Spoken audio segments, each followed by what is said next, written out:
नमस्कार साथियों, कल अपन बात कर रहे थे जेत्र सिंह के बारे में। मेवाड़ का शासक था जेत्र सिंह। जेत्र सिंह के बारे में बात कर रहे थे। जेत्र सिंह के बारे में बताया था कि इन्होंने अपनी राजधानी कहाँ बनाई, चित्तौड़ बनाई। मालवा के जो देवपाल परमार थे उनको पराजित किया इन्होंने। और बात करते हैं, इन्होंने गुजरात के शासक लवण प्रसाद वीरदौल को पराजित किया। नाडोल के शासक उदय सिंह को पराजित किया। और इनकी जो पुत्री थी ऋग्गा देवी का विवाह जेत्र सिंह के पुत्र तेज सिंह के साथ हो गया। 1227 या 1234 दो ऑप्शन आते हैं कि कौन सा युद्ध भूताला का युद्ध हुआ। भूताला का युद्ध हुआ किसके मध्य? एक तो जेत्र सिंह और इल्तुतमिश के मध्य। इसमें जीत किसकी हुई? जेत्र सिंह की जीत हुई, ठीक है। और इल्तुतमिश की क्या हुई? हार हुई, ठीक है। इस बात की जानकारी कौन सा ग्रंथ देता है? जयसिंह सूरी का ग्रंथ हमीर मत मदन देता है। हमीर का मतलब होता है अमीर, मतलब अमीर मत का मतलब इल्तुतमिश, तो अमीर का मद यानी घमंड तोड़ने वाला कौन था? तो जेत्र सिंह था, ठीक है। अपन बात करते हैं इन्होंने राजधानी कहाँ बनाई? चित्तौड़ बनाई। और बात करते हैं इसने उसके इल्तुतमिश के बाद में नासिरुद्दीन और बलबन। जो नासिरुद्दीन कहाँ का? दिल्ली का सुल्तान बना।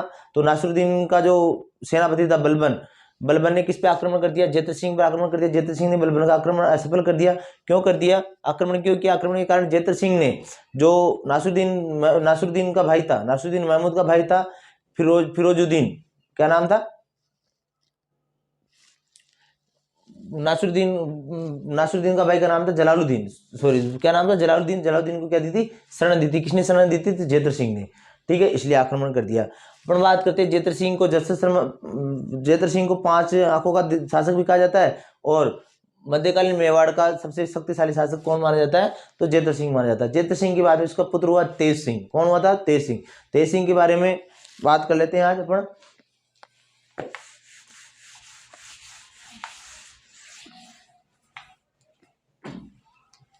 तेज सिंह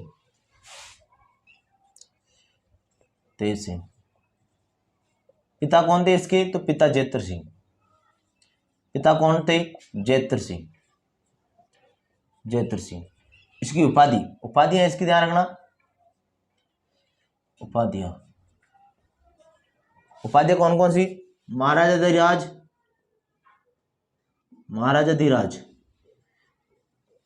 परमेश्वर,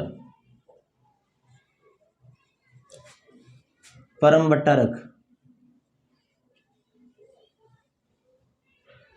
भट्टारक, ठीक है। तथा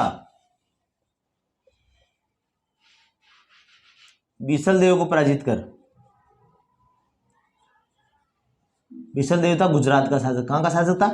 गुजरात का शासक। बीसल देव को पराजित कर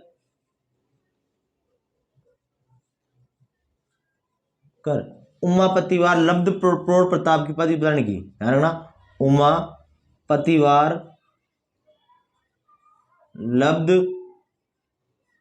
प्रौढ़ प्रताप की उपाधि धारण की। किन्होंने धारण की? उमापतिवार लब्ध प्रौढ़ प्रताप की उपाधि धारण की, ठीक है। इसकी पत्नी तेज सिंह की पत्नी क्या नाम था? जयतला देवी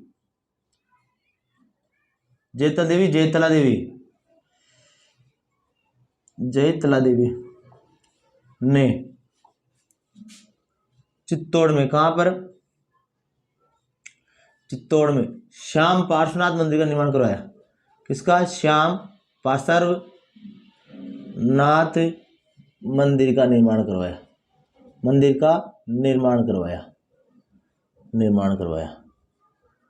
ठीक है। अपन बात करते हैं नेक्स्ट। पत्नी जयतल देवी ने चित्तौड़ में श्याम पार्श्वनाथ मंदिर का निर्माण करवाया। इन्होंने नासिरुद्दीन महमूद, जो दिल्ली का सुल्तान था, नासिरुद्दीन महमूद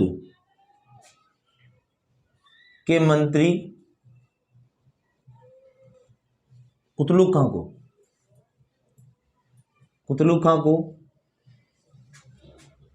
शरण दी। अतः नासिरुद्दीन के मंत्री बलबन पे, नासिरुद्दीन के मंत्री क्या नाम था? बलबन ने किस पर? तेज सिंह पर तेसिंग पर असफल आक्रमण किया। क्या किया? असफल आक्रमण किया। आक्रमण किया। क्या किया? असफल आक्रमण किया। अब हम बात करते हैं इनके काल में। किनके काल में? तेसिंग के काल में। इनके काल में कब? 1260 ईस्वी में। कब? 1260 ईस्वी में। किसने? कमलचंद्र ने। किसने? कमलचंद्र ने। कहां पर? आहड़ में। कहां पर? आहड़ में। प्रथम। कौन सा? प्रथम। कैसा? मानव चित्रित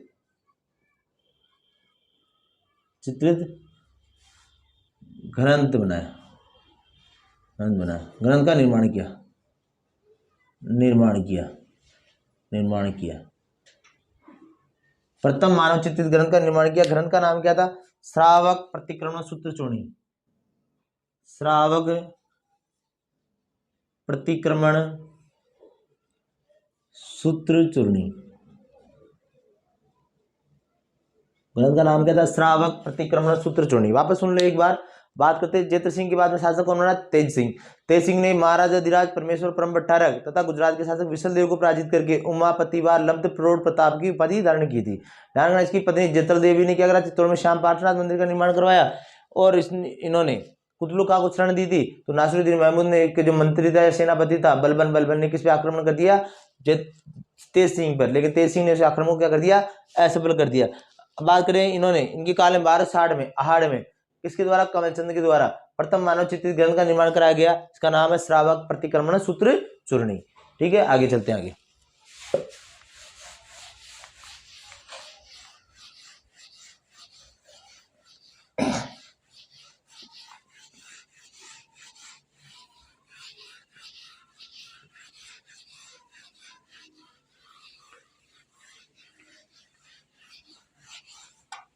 अब बात करते हैं समर सिंह की। बात करते हैं किसकी? बात करते हैं समर सिंह। ध्यान रखना, जीव हत्या पर, किस पर? जीव हत्या पर प्रतिबंध लगाने वाला। क्या लगाने वाला? प्रतिबंध लगाने वाला मेवाड़ का शासक।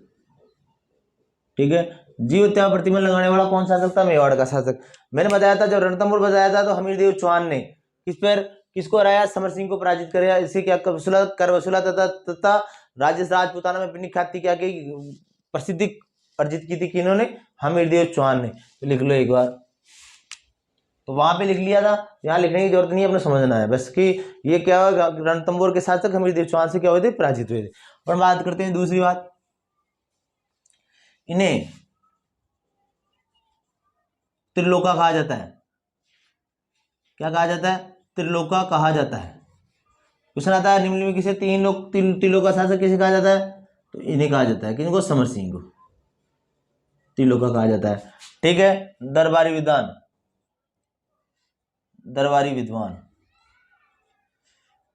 विद्वान से भावशंकर दयाशंकर। जैन विद्वान थे।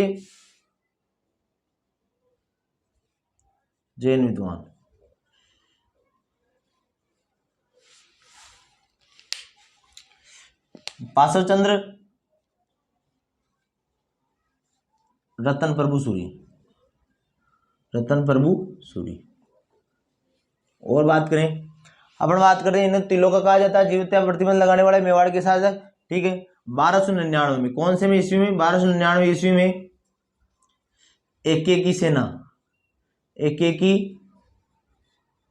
सेना जो गुजरात आक्रमण पर जा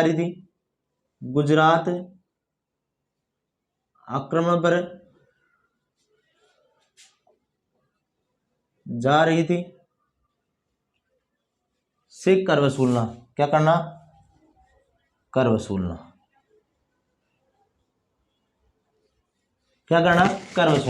वापस सुन लो, जीव हत्या प्रतिबंध लगाने वाला कौन शासक था? मेवाड़ का शासक। रणथंभौर के शासक अमीरदेव चौहान से पराजित हुआ। अमीरदेव चौहान ने इनसे कर लिया और इन्होंने 1299 में जो गुजरात आक्रमण पर जारी थी अलाउद्दीन खिलजी की सेना, मैंने बताया था, उसने तो रास्ता नहीं दिया था, किसने, जालौर के शासक ने, ठीक है। और इसने क्या किया, मतलब कर वसूला था, रास्ता तो दिया था लेकिन क्या हुआ था, कर वसूला था, ठीक है। बाकी दरबारी विद्वान कौन से थे, भाव शंकर दयाशंकर। जैन विद्वान कौन से थे, तो पार्श्व चंद्र रतन प्रभु सूरी।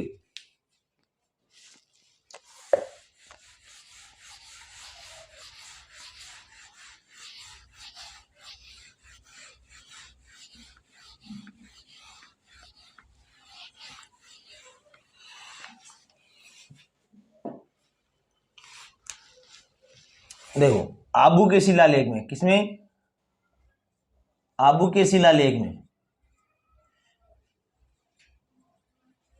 लेख में इन्हें गुजरात से, कहां से, गुजरात से तुर्कों का उद्धारक,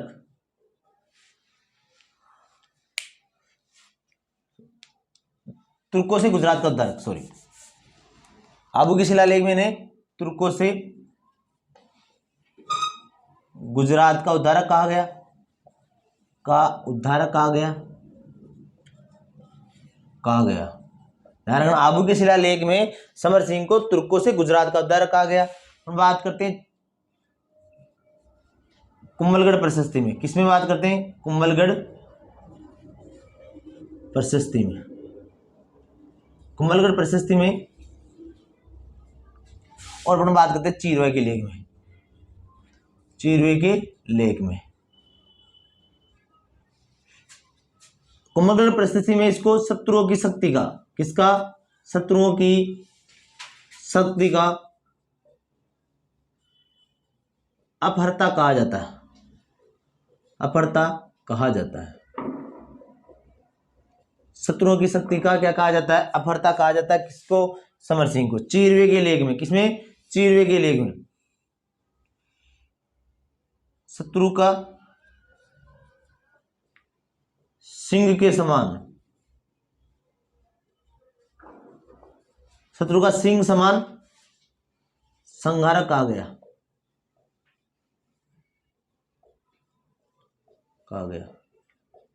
कि जैसे शत्रु सेना देखती है तो सिंह जिस प्रकार संहार करता है उसी प्रकार के ये करते थे। कौन, समर सिंह के बारे में कहा गया, ठीक है। आगे देखते हैं, इन्होंने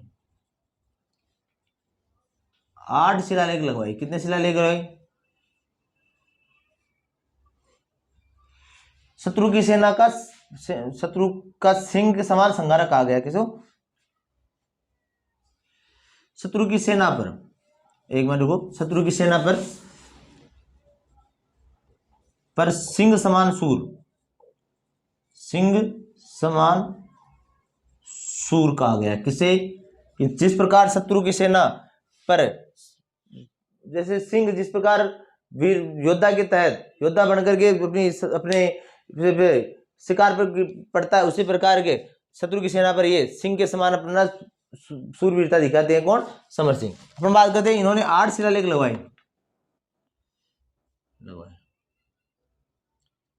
कहां पर, एक तो लगाया आबू में, एक लगाया कहां पर, चीरवा, एक लगाया कहां पर, दरीबा में, 8 शिलालेख लगाए। और 5 शिलालेख कहां लगाए, 5 शिलालेख चित्तौड़ में लगाए। कहां लगाए, चित्तौड़ में लगाए,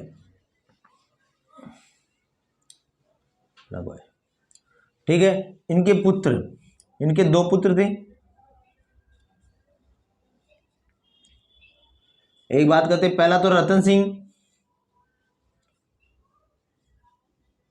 कहां के शासक बने, मेवाड़ के शासक बने, के शासक। दूसरा पुत्र था कुंभकर्ण, कुंभकर्ण ने कहां पर, नेपाल में, कहां पर, नेपाल में, किसकी, गोहिल वंश की स्थापना की। कहां पर, नेपाल में, किसकी स्थापना की, गोहिल वंश की स्थापना की। किसने, तो ध्यान रखना, इसके पुत्र, किसके पुत्र, समर सिंह के पुत्र ने क्या कहा। देखो अब बात कर लेते हैं समर सिंह के बारे में, एक बार वापस डिस्कस कर लेते हैं। त्रिलोका कहा गया, जीवत्या प्रतिबंध लगाने वाला, रणथंभौर के शासक से हारने वाला, तथा अलाउद्दीन खिलजी की सेना से कर वसूलने वाला। तो इसके पदम सिंह के और सॉरी इसके जो शिल्पी थे, इसके दरबार में शिल्पी, किसके से दरबार में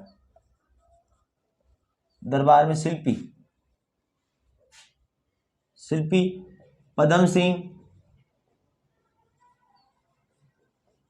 करम सिंह और केलन। किसना था? पदम सिंह, करम सिंह, केलन किसके दरबारी शिल्पी थे? तो ध्यान रखना ये किसके थे? समर सिंह के थे। ठीक है, अपन बात कर रहे थे कि आबू की शिलालेख में तुर्कों से गुजरात का उद्धार कहा गया। अपन बात करते हैं सिंह समान सूर किसे कहा गया तुर्की सेना पर? तो चिरवे के लेख में कहा गया। कुंभलगढ़ परिस्थिति में शत्रुओं की शक्ति का अफरता कहा गया। किसमें? कुंभलगढ़ परिस्थिति में। इसने 8 शिलालेख लगाए, इसमें आबू, दरीबा और चीरवा में 3 शिलालेख हो गए। 5 शिलालेख कहाँ लगाए? तो चित्तौड़गढ़ में लगाए। इनके 2 पुत्र थे, रतन सिंह ने चित्तौड़ का शासक बनते हैं या मेवाड़ के शासक बनते हैं, और कुंभकर्ण नेपाल में क्या करते हैं? गोविल वंश की क्या करते हैं? स्थापना करते हैं। आगे चलते हैं।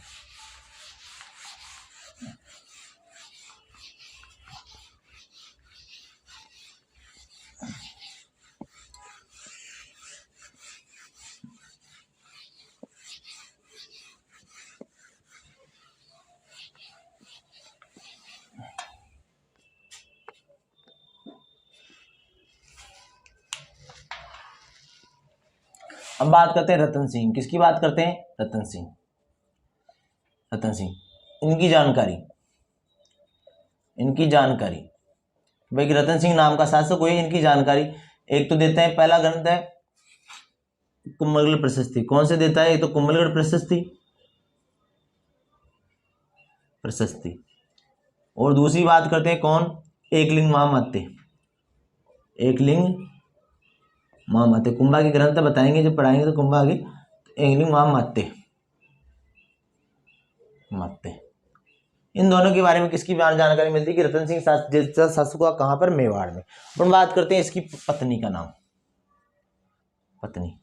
पत्नी कौन थी? तो पत्नी थी, क्या नाम था? पद्मिनी। क्या नाम था? पद्मिनी। ठीक है, पद्मिनी के पिता का नाम गंदर सेन। ये कहाँ के थे?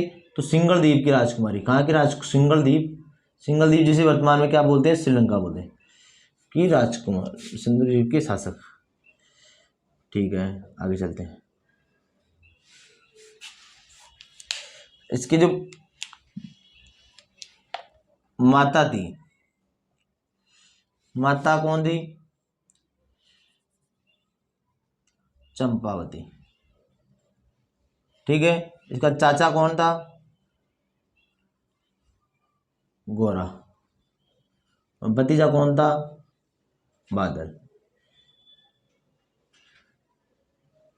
ठीक है, तोते का नाम क्या था?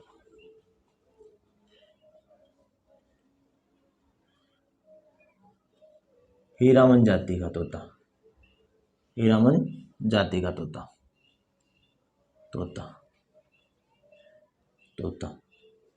वैज्ञानिक नाम क्या है? Alexandria parakeet. इस तोते का वैज्ञानिक नाम क्या है? वैज्ञानिक नाम अलेक्जेंड्रिया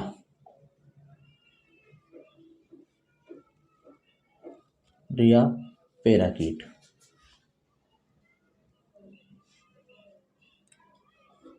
ठीक है, अब देखो इसके समकालीन रतन सिंह के समकालीन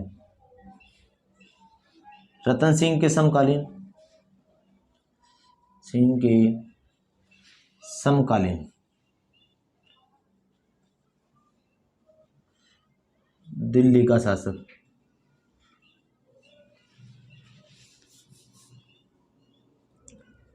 कौन था? एक थे जो कि अलाउद्दीन खिलजी। ठीक है, यहां तक एक बार देख लेते हैं कि रतन सिंह के बारे में कौन कौन से ग्रंथ जानकारी देता है? कुंभलगढ़ प्रशस्ति, एकलिंग महामात्य देता है। बात करिए, इसकी पत्नी का नाम था पद्मिनी। ठीक है, पिता का नाम गंदर सेन, सिंगल द्वीप के शासक थे। माता थी चंपावती, जिसके चाचा थे गोरा और बादल, जो कि बाद में इनके साथ आ जाते हैं और ये सेनापति बन जाते हैं रतन सिंह की सेना में। बात करें तोते का नाम क्या था? हीरामन जाति का तोता था। उसका वैज्ञानिक नाम, हीरामन जाति के तोते का अलग वैज्ञानिक नाम है अलेक्जेंड्रिया पैराकीट। बात करते हैं रतन सिंह के समकालीन दिल्ली का शासक कौन था? तो अलाउद्दीन खिलजी था। अब आगे बात करते हैं।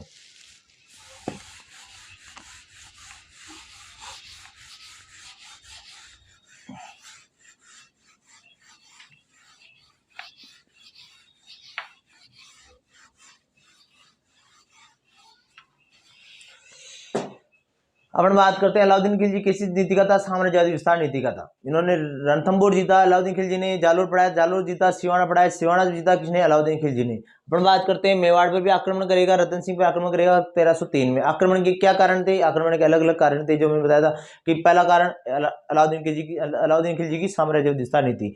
दूसरा कारण बात करें, दूसरा कारण कि समर सिंह ने क्या लिया था, गुजरात विजय के दौरान क्या ले लिया था, कर ले लिया था। अपन बात करें तीसरा तो इसका किसका, चित्तौड़गढ़ का सामरिक महत्व और व्यापारिक व्यवसायिक महत्व भी था।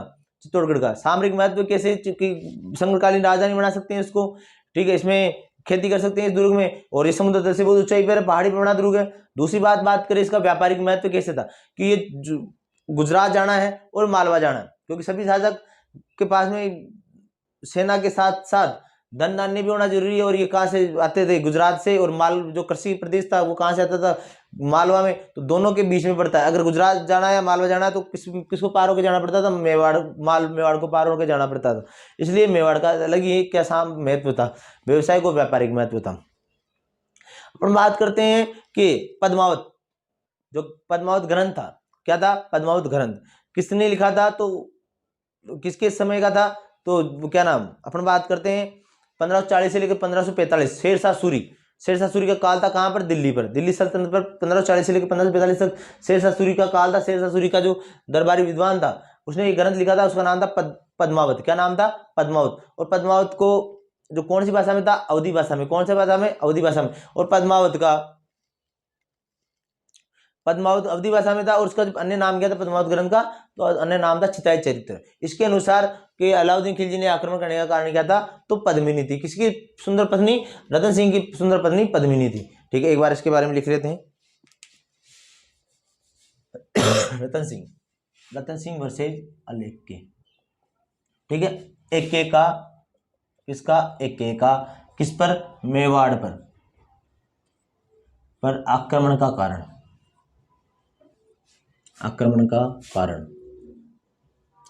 पहला कारण है एक्के की साम्राज्यवादी विस्तार नीति।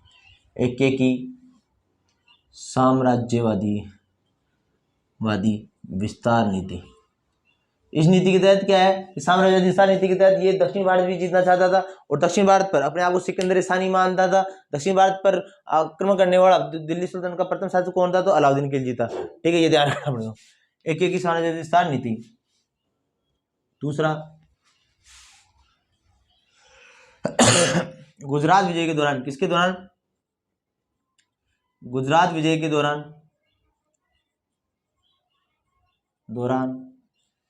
किसने, समर सिंह द्वारा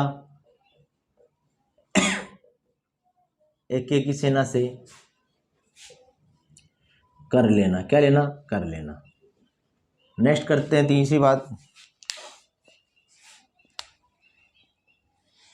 मेवाड़ के शासक थे चित्र सिंह, तेज सिंह व सम की दिल्ली सल्तनत पर बढ़ती हुई ख्याति, दिल्ली सल्तनत पर बढ़ती हुई ख्याति,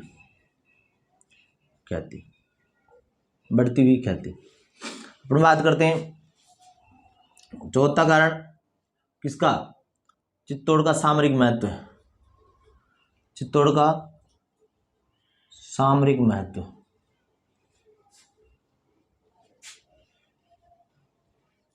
पांचवा कारण क्या था, चित्तौड़, गुजरात व मालवा जाने का मार्ग था। ठीक है, मार्ग था, गुजरात और मालवा जाने का मार्ग था। और अतः चित्तौड़ का व्यापारिक महत्व, क्या था, व्यापारिक महत्व। बात करते हैं छठा कारण, शेरशाह सूरी का दरबारी, शेरशाह सूरी का दरबारी विद्वान, दरबारी विद्वान क्या नाम था? मलिक मोहम्मद जायसी, मलिक मोहम्मद जायसी, मलिक मोहम्मद जायसी। ग्रंथ कौन सा था इसका? ग्रंथ था पद्मावत। कौन सा था? पद्मावत। भाषा कौन सी थी ग्रंथ की? अवधी भाषा। कौन सी भाषा? अवधी भाषा। हम बात करते हैं पद्मावत अवधी भाषा में था। और अन्य नाम था चिताई चरित्र, अन्य नाम चिताई चरित्र। क्या नाम था? चिताई चरित्र। इसके अनुसार मलिक मोहम्मद जायसी के दरबारी विद्वान, इसके अनुसार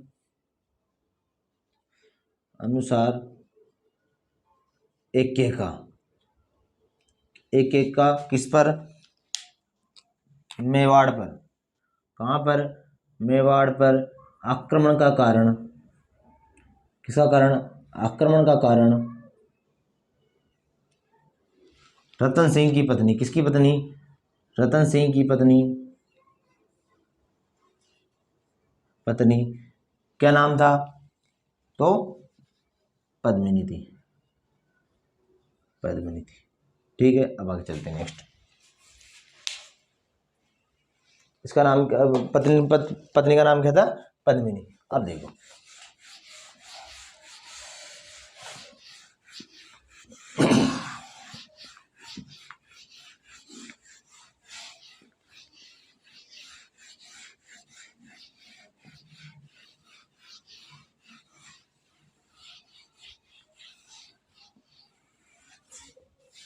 एक चीज और लिख लो। रतन सिंह की दूसरी पत्नी नागमती। क्या नाम था? नागमती।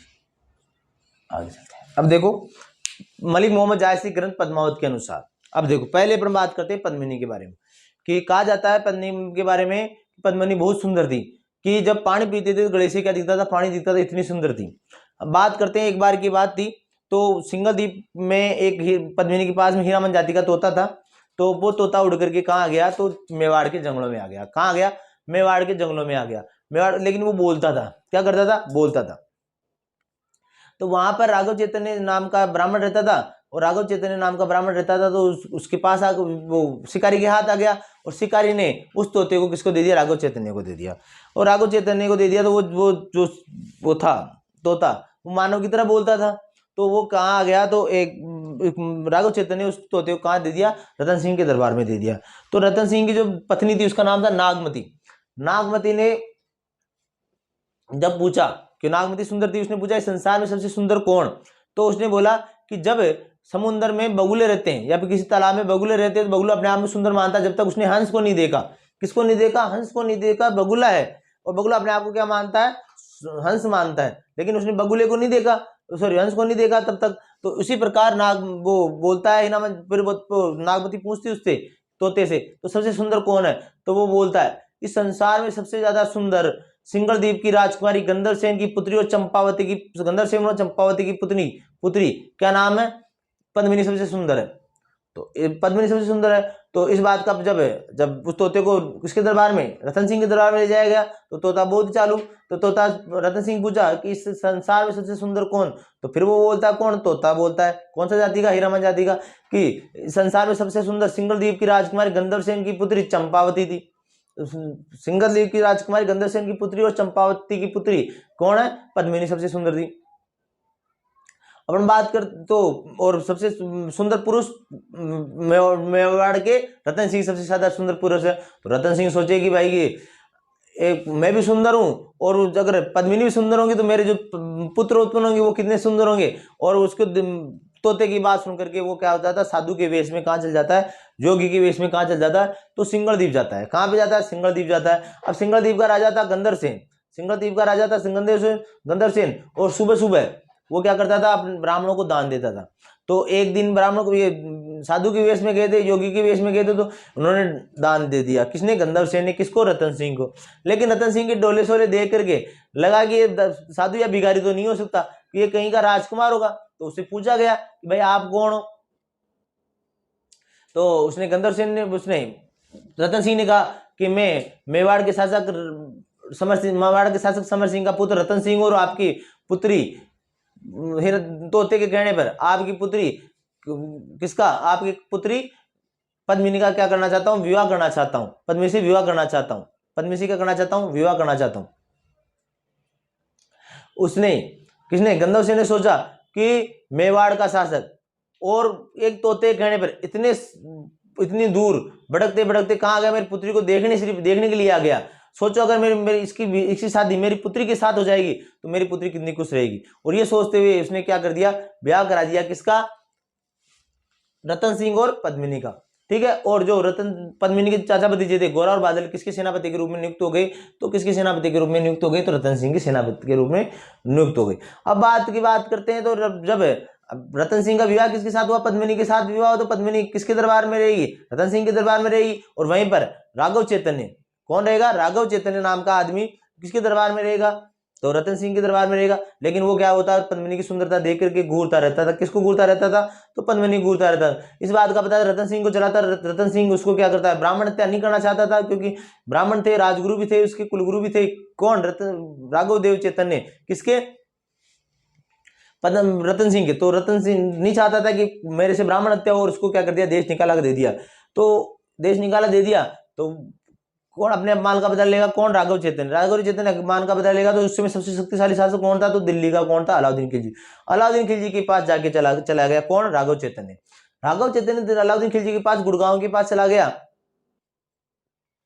अब रतन सिंह के पास, अलाउद्दीन खिलजी के पास गया कौन, राघव चैतन्य। और राघव चैतन्य बोलता है किसको, अलाउद्दीन खिलजी को, कि जहां पना सुल्तान कैसे हो, बोला कि बढ़िया हूँ, आराम से हूँ, अभी तो रणथंभौर जीत कर आया हूँ। तो एक बात बताओ, मतलब मजे चल रहे हैं, कि मजे तो किसके चल रहे हैं, कि रतन सिंह के चल रहे हैं। और रतन सिंह के क्यों, क्योंकि मेवाड़ उसके पास बहुत ही सुंदर पत्नी है, उसका नाम है पद्मिनी। और वो पद्मिनी तो आप बादशाह, भारत के बादशाह, हिंदुस्तान के बादशाह, तो आप तो वो पत्नी आपके पास होनी चाहिए।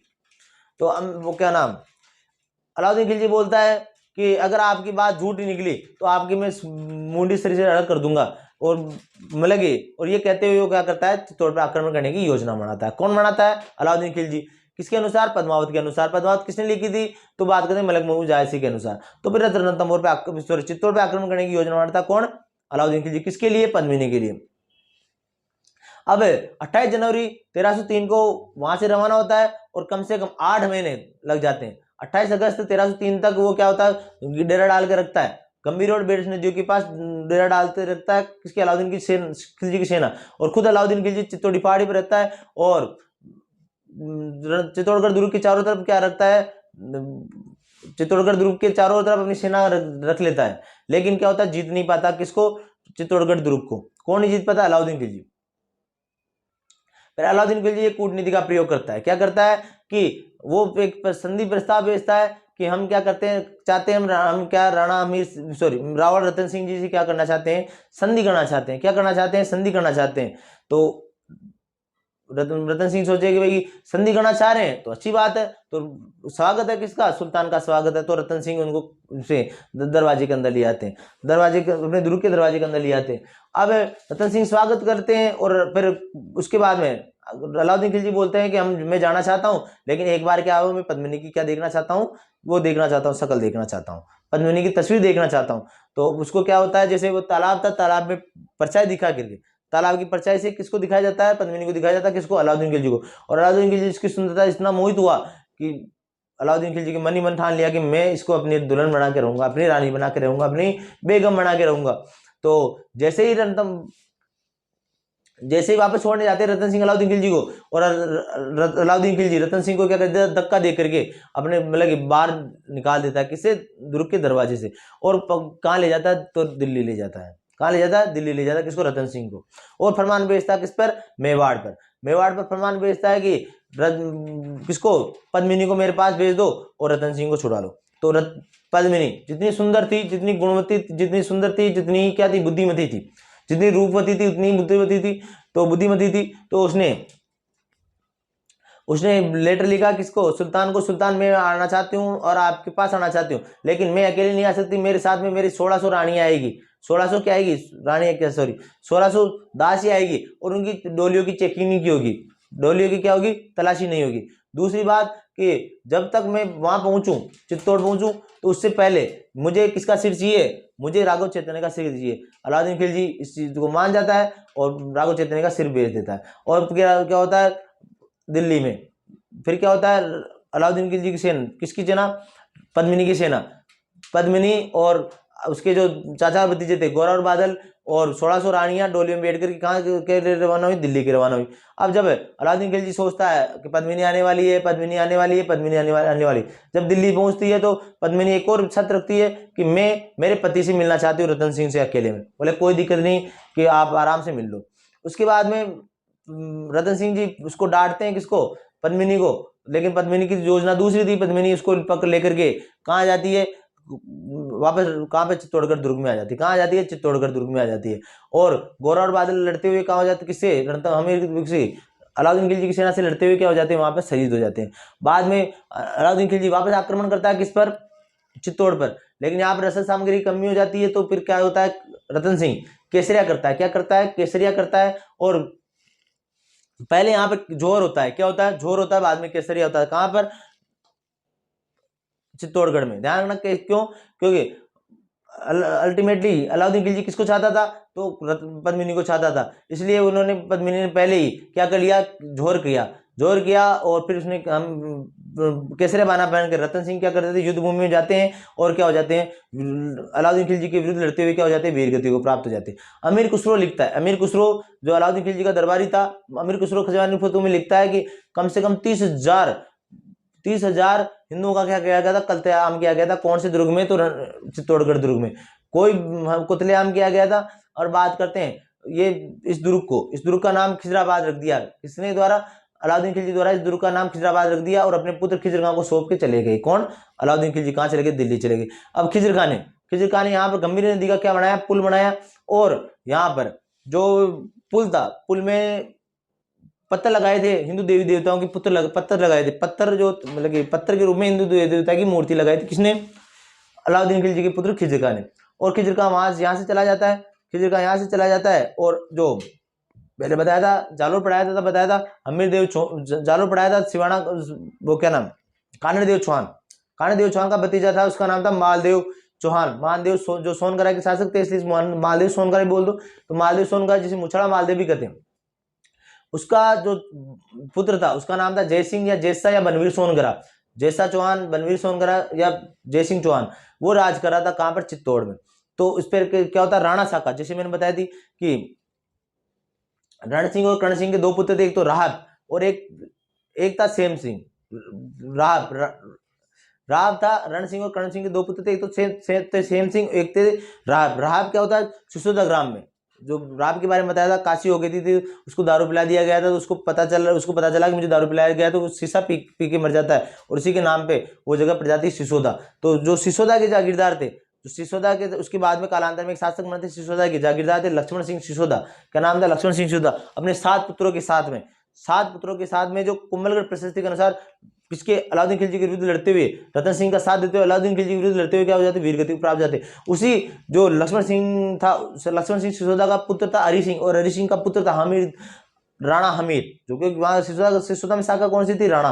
तो राणा हमीर क्या करता है, बनवीर सोनगरा पे क्या करता है, आक्रमण करता है, बनवीर सोनगरा को वहां से पराजित कर देता है, हटा देता है, और कहां का शासक बन जाता है, चित्तौड़ का शासक बन जाता है। कौन, राणा हमीर। अब चित्तौड़ पर किसकी शाखा चल जाएगी, राणा की शाखा। अर्थात कह सकते हैं अपन रावल शाखा का अंतिम शासक कौन था, तो रतन सिंह। और अब चित्तौड़ पर किसकी शाखा चलेगी, राणा शाखा चलेगी। है कौन सी, राणा बोल दो, सिसोदिया बोल दो, लेकिन है किसकी, गोहिल वंश की शाखा ही है। कौन शाखा है, गोहिल वंश की शाखा ही है। अपन बात कर रहे थे कि अलाउद्दीन खिलजी ने वहां पर एक दरगाह, वो एक पीर, दाबाई पीर का लेख लिखवाया था, और वहां पर दाबाई, चित्तौड़गढ़ में दाबाई पीर का लेख लिखवाया, उसमें संसार का रक्षक और ईश्वर की छाया बताया स्वयं को, किसको, अलाउद्दीन खिलजी ने स्वयं को बताया। ठीक है, अपन बात करते हैं किसकी, अलाउद्दीन हमीर देव चौहान की, सॉरी रतन सिंह की बात करते हैं, राव रतन सिंह।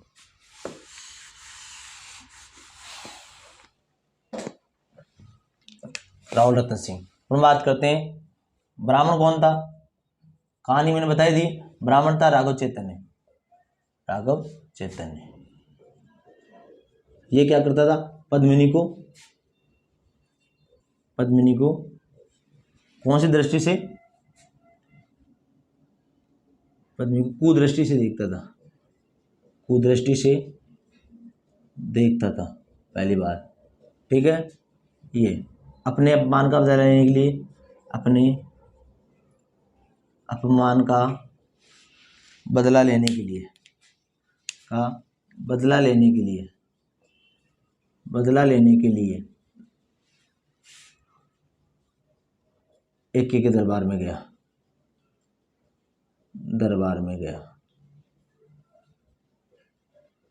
ठीक है। अब देखो, अब बात करते हैं इधर एक्के ने अलाउद्दीन खिलजी ने चित्तौड़ पर आक्रमण करने हेतु 28 जनवरी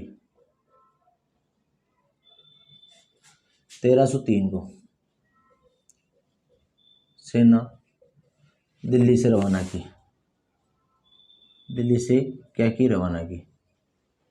रवाना की। ठीक है, दूसरी बात है एक्के की सेना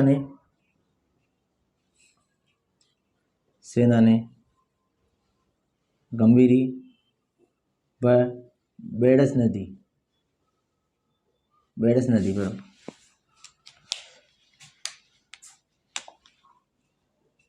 अपना पड़ाव डाला, ठीक है। एक्के स्वयं चित्तौड़ी पहाड़ी पर था। कौन सी पहाड़ी पर, चित्तौड़ी पहाड़ी पर था। 8 महीने घेराबंदी के बाद, अब जब कहानी पूरी बता दी अपने को समझना, 8 बंदी घेराबंदी के बाद दुर्ग नहीं जीत पाया,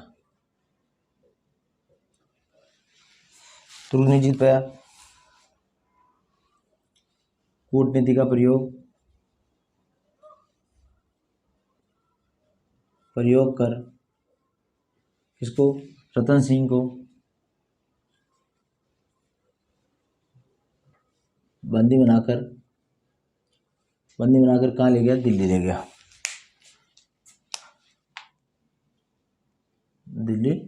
गया। पद्मिनी बुद्धिमती का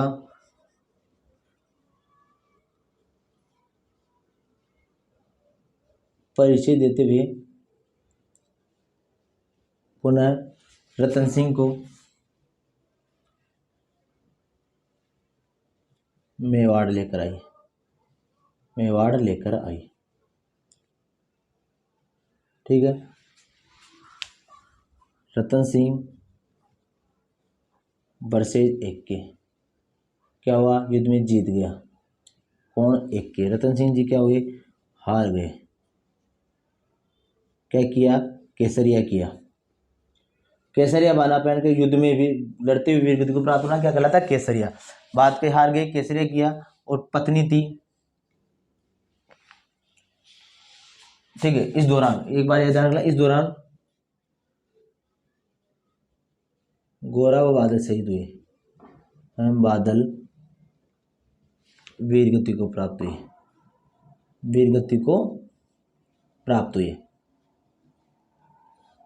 ठीक है। आगे चलते हैं। पत्नी क्या नाम था, पद्मिनी ने 1600 रानियों के साथ 1600 रानियों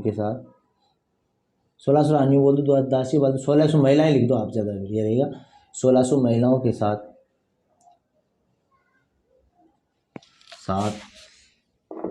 जोहर किया। क्या किया, जोहर किया।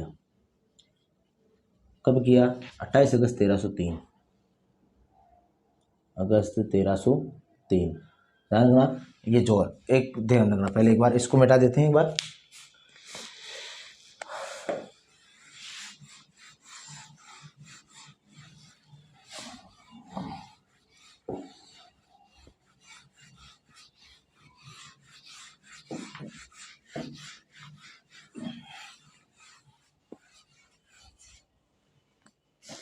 और देखो जोर किया तो देखो राज्य है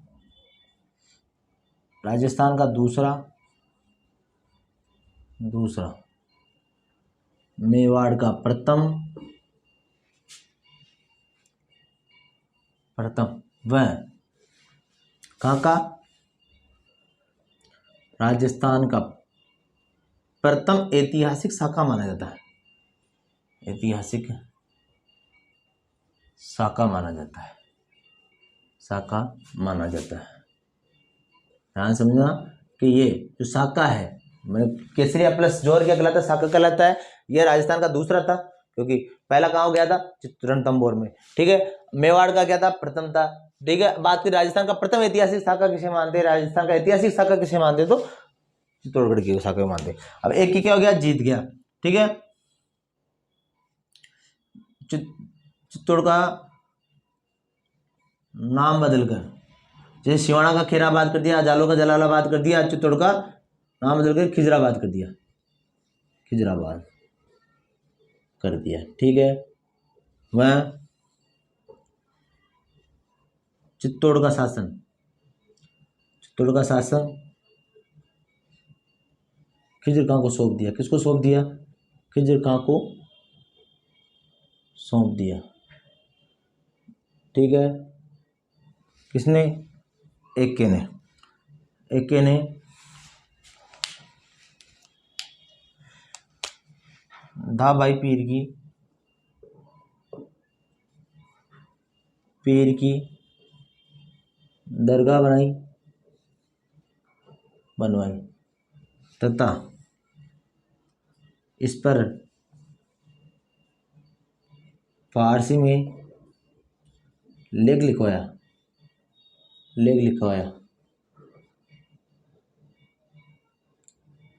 जिसमें एके ने स्वयं को संसार का रक्षक व ईश्वर की छाया कहा। क्या कहा, ईश्वर की छाया कहा। ठीक है, बात करते हैं किसकी, खिजर खां की। किसकी बात करते हैं, खिजर खां की। खां ने गंभीरी नदी का पुल बनवाया, गंभीरी नदी पर पुल बनवाया। क्या बनवाया, पुल बनवाया। इसमें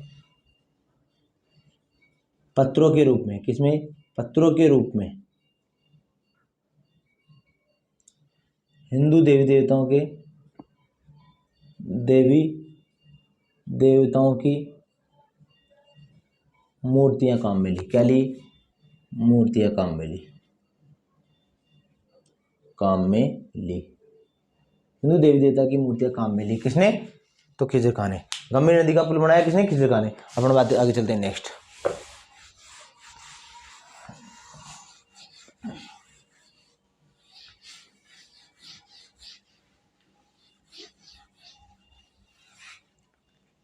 बात करते हैं खिजर खां। खिजर खां बाद में शासन मालदेव चौहान की बड़ी बड़ी मूछें थी, इसलिए मुछड़ा मालदेव कहते थे।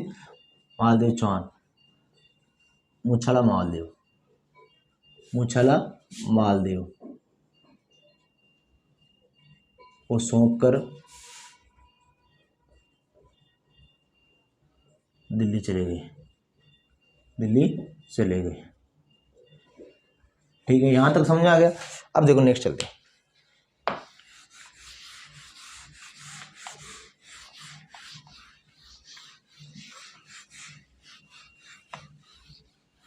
कुंभलगढ़ प्रशस्ति के अनुसार देखो, पहले तो देखो रावल रतन सिंह के बारे में। रावल रतन सिंह मेवाड़ का अंतिम रावल शासक, मेवाड़ का अंतिम रावल शासक।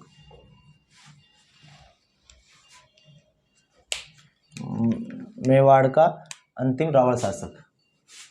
ठीक है, और बात करते हैं कुंभलगढ़ प्रशस्ति के अनुसार। कुंभलगढ़ प्रशस्ति के अनुसार कुंभलगढ़ प्रशस्ति के अनुसार सिसोदा ग्राम के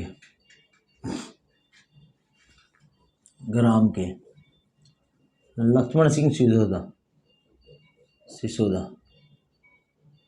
सिसोदा हमीर का साथ रतन सिंह का साथ देते हुए रतन सिंह का साथ देते हुए रतन सिंह का क्या होता है, साथ देते हुए अपने 7 पुत्रों के साथ एक के विरुद्ध लड़ते हुए वीरगति को प्राप्त। ठीक है। अब जो लक्ष्मण सिंह सिसोदा था, लक्ष्मण सिंह सिसोदा का पौत्र 1326 में क्या नाम था, राणा हमीर। राणा शाखा का था। सिसोदा में शाखा कौन सी थी, राणा हमीर सिसोदिया ने मेवाड़ के शासक, मेवाड़ में उस समय शासक कौन था, मेवाड़ के शासक जय सिंह या जैसा बोल दो, या फिर बनवीर सोनगरा। ये कौन था, ये बनवीर सोनगरा? तो ध्यान रखना, किसका, मालदेव चौहान का पुत्र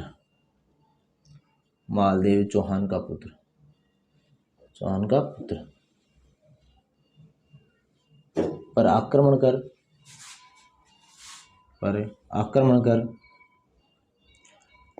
कर मेवाड़ पर पुनः भोइल वंश की राणा शाखा की शुरुआत। अर्थात अब राणा शाखा लगाएंगे, अब जो शासक होंगे राणा लगाएंगे, राणा हमीर, राणा केता, राणा लाका, राणा मोक्कल, राणा कुंभा, ऐसे पूरे शाखा क्या लगाएंगे, राणा शाखा की शुरुआत की किसने, हमीर देव चौहान, राणा हमीर ने। ठीक है। अब वापस किसका शासक हो गया, गोइल वंश की दूसरी शाखा राणा शाखा का अधिकार हो गया, क्योंकि महादेव चौहान का पुत्र था बनवीर सोनगरा को पराजित कर दिया गया, किसके द्वारा, हमीर सिसोदा के द्वारा। अब देखो आगे चलते हैं। जो पद्मिनी के बारे में जो कहानी, उसको कुछ इतिहासकार सत्य मानते, कुछ इतिहासकार सत्य नहीं मानते, उनके बारे में बात कर लेते हैं एक बार।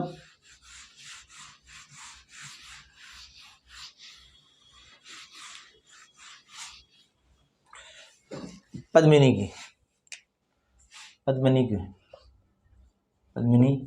की कहानी सत्य कौन कौन मानते हैं, तो एक तो बात करते हैं अपन कर्नल जेम्स टोड। कौन सी बुक में, annals and antiquity of Rajasthan. ठीक है। दूसरी बात करते हैं कौन, तो अपन बात करते हैं मनुची, अपन बात करते हैं किस, फरिश्ता। पुस्तक का नाम था गुलशन ए इब्राहिमी।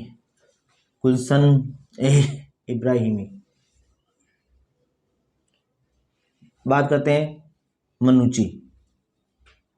मनुची की पुस्तक है स्टीडियो द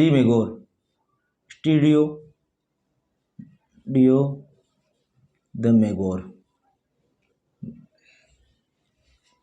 बात करते हैं मोनो नैन्सी। कौन सी पुस्तक, नैन्सी। बात करते हैं नहीं मानते, असत्य मानते, पद्मिनी की घटना को असत्य मानते कौन, आधुनिक इतिहासकार है तो G.H. ओझा साहब, गौरीशंकर हीराचंद ओझा और सूर्यमल मिशन।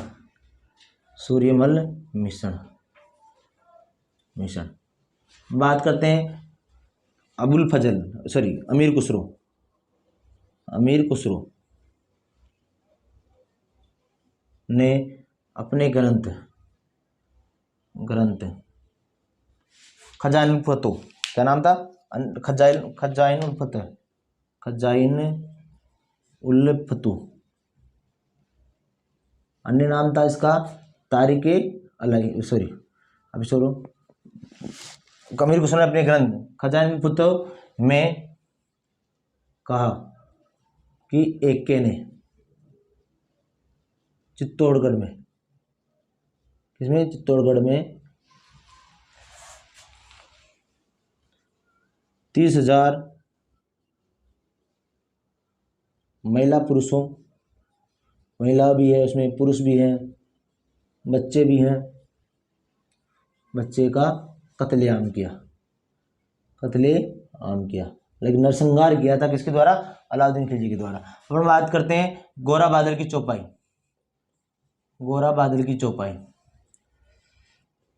चौपाई किसने लिखी? गोरा बादल की चौपाई तो हेमरतन सूरी ने। किसने लिखी थी? हेमरतन सूरी। अब हम बात करते हैं बीकानेरी जो ख्यातों के अनुसार, ख्यातों के अनुसार किसको? पद्मिनी को। वैसे सिंहलदीप की राजकुमारी गंधर्व सेन की पुत्री चंपावती की पुत्री मानते हैं, लेकिन ख्यातों के अनुसार पुंगलगढ़ी पद्मिनी तू पढ़नी गढ़ चित्तौड़, पुंगलगढ़ी पद्मिनी तू पढ़नी गढ़ चित्तौड़ जैसलमेर जन्म लियो, और पुंगलगढ़ी पद्मिनी तू पढ़नी गढ़ चित्तौड़ जैसलमेर जन्म लियो। ठीक है, तो अर्थात इसके अनुसार तू रानी सिरमौर, इसके अनुसार पद्मिनी कहाँ की रानी थी? पद्मिनी कहाँ की थी? तो पद्मिनी थी पुंगलगढ़ बीकानेर की। ठीक है, जो पुंगलगढ़ की मतलब जो पहले कहाँ पड़ता था? जैसलमेर में, अभी वर्तमान कहाँ पड़ता है? बीकानेर में। वहां की पुण्यराज भाटी की क्या थी? पुत्री थी। किसके अनुसार? ख्यातों के अनुसार। देख लो एक बार।